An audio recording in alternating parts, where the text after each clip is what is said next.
to Menopause Unfiltered podcast, where you talk about the down and dirty of menopause and anything goes. We're your host, Ella. And I'm Michelle. Today we are very excited to have back on with us Ali Farhat, CEO and founder of Conquer Your Menopause. Ella, I've been seeing a lot of chatter lately talking about what supplements should women in menopause be taking. I feel like there's just a lot of unknown and a few specific supplements that have been sort of the hot topic items, and we can talk about that later. Have you been hearing the same? Yeah, same thing with all these different supplements and what works and what doesn't. Exactly. It can be confusing. Well, luckily, we have on today Ollie to talk about us. All right, Ella, let's do this. Can you briefly introduce yourself for those of us that haven't watched or listened to our earlier podcast? Yes, absolutely. Hi, everybody. My name is Ali Farhat. I'm a certified women's holistic hormone practitioner. I'm a certified menopause well-being practitioner, and I also hold a bachelor's in kinesiology. I help women in menopause, perimenopause, and menopause with weight loss. I offer them lab testing, supplementation, nutrition, recipe book, all these type of things to help them lose weight, to help alleviate their symptoms, and as well as hormone therapy if needed. But also talking about the subject today, supplements can definitely be helpful to not only help with health and longevity, but also to help alleviate some menopause symptoms. And I'm excited to go over those with you ladies today. Yeah, Ali, thank you so much for joining us again. I'm so excited to have you on to talk supplements. And like we mentioned in our opening, this is a big question mark for most women, I feel. Now, Elle and I have had blood work done and are on a recommended regimen of supplements based on our individual needs, based on the data from our blood work. But not all women go through this step. And I think just start taking a bunch of supplements based on research they've done here or there, or maybe what their friends are doing. But we're putting a lot of stuff into our bodies, maybe some stuff we need, some stuff we don't. So, what are the top supplements most women should be considering taking during menopause, and why? Definitely, yes. I would say the top two supplements out of the list that I'm going to offer would be vitamin D and magnesium. So as women reach the menopausal stage, they are at higher risk of osteoporosis due to decrease in estrogen, which affects their bone health. So it can increase risk for osteoporosis. So vitamin D is crucial to help support bone health, which is also crucial for help reduce fractures in the future. So vitamin D, I would say, is the number one supplement. And then I would say either next to it or a little bit under it would be magnesium. So magnesium plays a role in over 300 processes in the body, including muscle and nerve function, blood sugar regulation, energy production, and it also promotes relaxation, can help with sleep. And, women in menopause suffer from insomnia due to the loss of hormones as well. So magnesium taken before bed can definitely help with sleep, can help promote relaxation, can help with their mood, with any muscle cramps they experience. Blood sugar regulation can help with also energy levels and weight loss. So magnesium and vitamin D would be the top two. And I know there's a couple of different types of magnesium out there, and one is, I believe, typically used more for sleep, and the other one. Could you talk about those differences briefly? Totally, yeah. There's magnesium oxide, there's magnesium glycinate, there's magnesium citrate, and magnesium malate.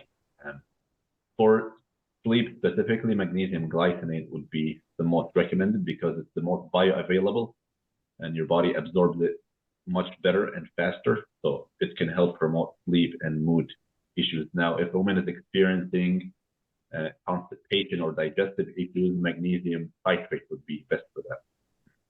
But magnesium glycinate could be helpful for that too, but it's the most bioavailable form of it. So that is, I would say, the recommended one before bed to help with sleep and mood and things like that.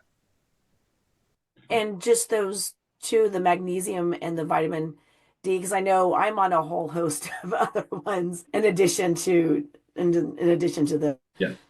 So the other ones that would be helpful for sure. One of the most common symptoms of menopause is hot flashes. There are two supplements that could help with that, which are black cohosh and red clover. So black cohosh is a herb that is well known for its effectiveness in reducing hot flashes and night sweats and mood swings. It helps affect your hypothalamus, which is kind of the thermostat for your body, and that usually gets affected in menopause, causing temperature fluctuations, especially at night as you go to bed. And so black cohosh can help with regulating the hypothalamus, which can help with the hot flashes as well. Now that could work for some women, but for others it doesn't. Same thing with red clover, which is high in isoflavones, which are called phytoestrogens, which are called plant estrogen, and they can mimic estrogen in the body.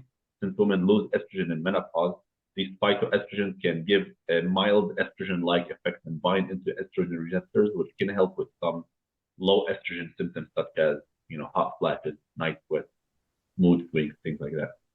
But these two supplements, from my experience in talking to hundreds of women, they could work for some maybe not. I would say they could be most helpful for women maybe in perimenopause that still produce some estrogen, that are not fully shut down like women post-menopause. Women post-menopause, because their estrogen is so low and so depleted, these might not really make such an effect versus women in perimenopause that still kind of have inconsistent flow of estrogen. Their ovaries are shutting down and they're kind of up and down every month, which could help with boosting or supporting more estrogen. But for women in post-menopause, from my experience, these might not be as helpful. Hormone replacement therapy would be the best treatment for that. Yeah. Okay. And one that Michelle and I were talking about, wondering is creatine. Yes. When we heard that can lead to water retention, and somebody said, doesn't that make you puffy? So is that true? And what are the benefits of creatine? Because I know I've asked you about it too. Yeah, great question. Yeah, I was going to mention that a little later, but creatine is found in red meat. It's found in our food, but taking it through a supplement, 5 grams a day, could help also support maintaining your muscle mass and also support muscle strength and muscle building and support longevity. So how it works is it takes water from other places from your body and stores it in the muscle. So that water is stored in the muscle, which causes an increase in muscle ATP, which is muscle energy, which causes you to be able to get stronger, to lift heavier weights and build more muscle indirectly. So that's how it works. But it stores water inside the muscle, which is different than bloating and water retention in your stomach and under the skin. It's actually inside the muscle, so it doesn't show on you when you look at yourself in the mirror. You don't really feel it. It's just stored inside the muscle, but it can affect the scale. So you could see an increase in weight anywhere from 2 to 5 pounds, but you can't let it deceive you. You should know that it's water retention inside the muscle, which is completely different than swelling or bloating or water retention. It's just different.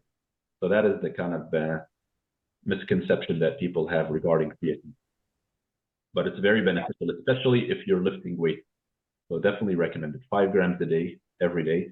But it's important to make sure you're drinking enough water, because it can dehydrate you if you are not drinking enough water, since it takes water from other places in your body. So just drinking enough water while taking it would be important.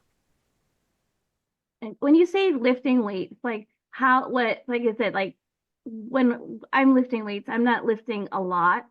So is that still good for, if I do like 10, 15 pounds?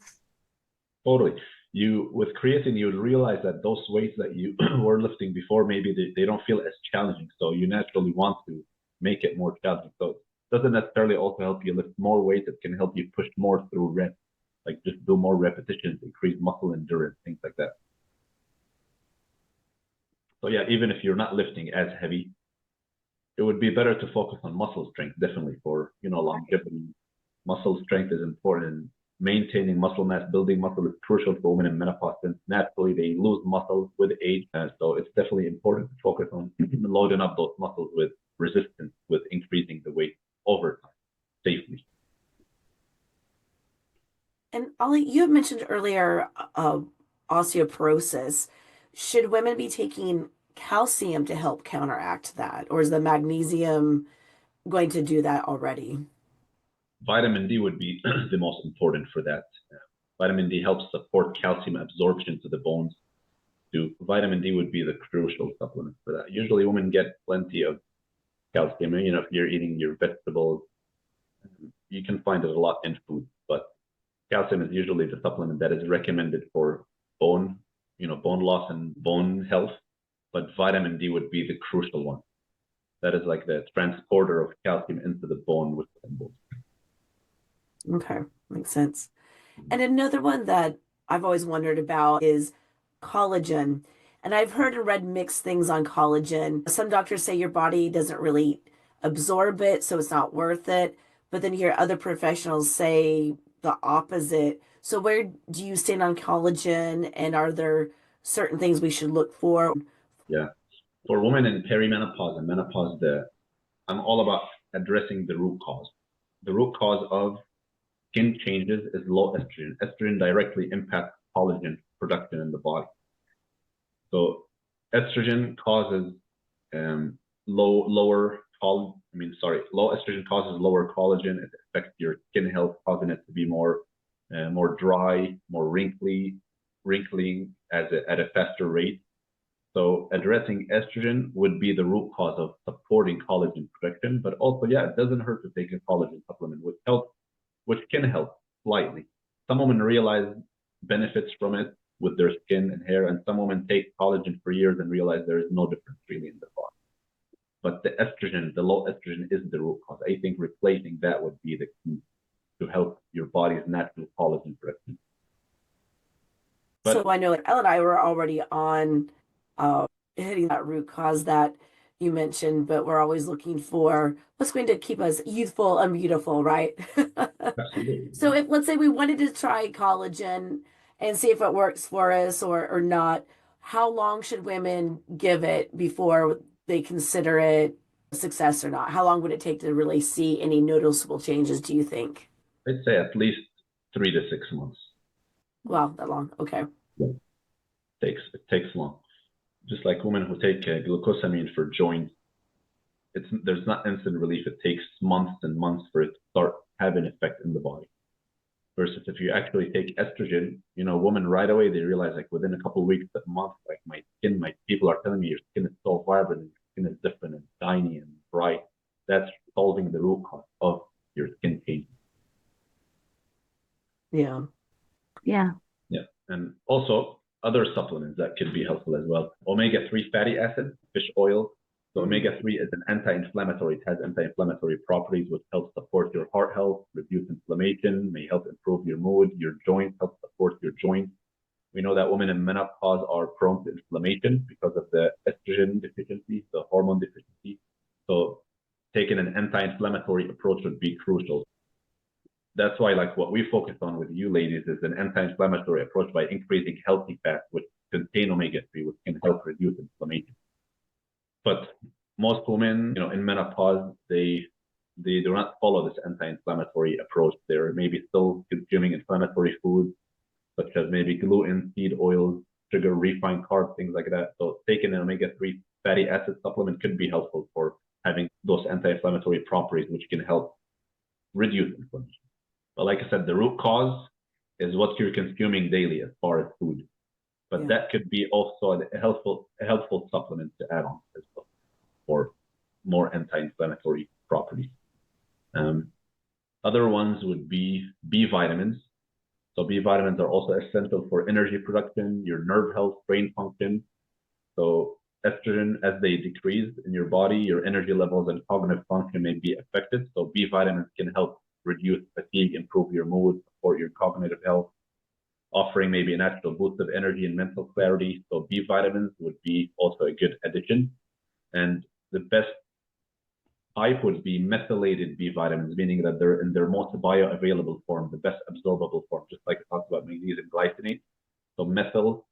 So you want to look for a supplement that says like methyl B complex or methylated B complex would be better than taking the non-methylated version, because some women can't process those non-methylated versions. It can cause them to have some unwanted side effects.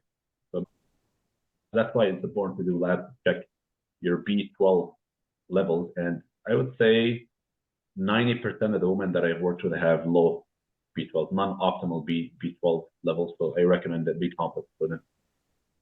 And also 95% are low in vitamin D, which that's why we also recommend the vitamin D supplement. But if anybody's watching this, know that normal labs doesn't mean optimal. Your doctors, they have such wide ranges, and if you fall within that wide range, they consider you normal. Normal doesn't mean optimal. Optimal ranges are much narrower. That's why it's important to work with a kind of functional, holistic practitioner that focuses on much narrower ranges to help you with optimizing your levels to be within that narrow range and not just be normal. And then last couple supplements recommended would be ashwagandha and rhodiola. So these herbs are known for their adaptogenic properties, which may help reduce stress, support your adrenals, which is crucial in menopause. So not only when you have hormone deficiency, your stress levels go up, your cortisol goes up, but also, your daily lifestyle, maybe you're not getting as much sleep because of the low estrogen. So that's impacting your stress levels. You're maybe sandwiched between taking care of your parents and your kids now, and you have a full-time job. So there's so much pressure for women in menopause that supporting your adrenals and controlling cortisol as much as possible is going to be crucial. So ashwagandha and rhodiola, these herbs are known to support your adrenals, help regulate cortisol, which could help with controlling cortisol, which helps control blood sugar, which can help with mood, with weight loss, with things like that.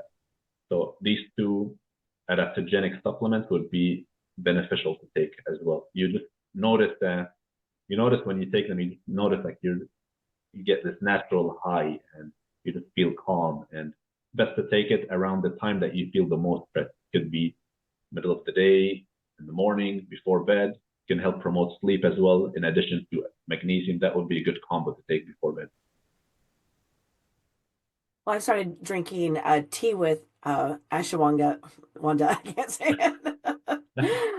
In the morning, I've tried to replace my coffee because I like to put a lot of creamer in my coffee, which isn't good, which is inflammatory. So I've been replacing it with tea that has that in it, and it's good. I really like it. It does. I feel like I have the same energy that I was getting from that cup of coffee. So I definitely recommend that one as well. Excellent.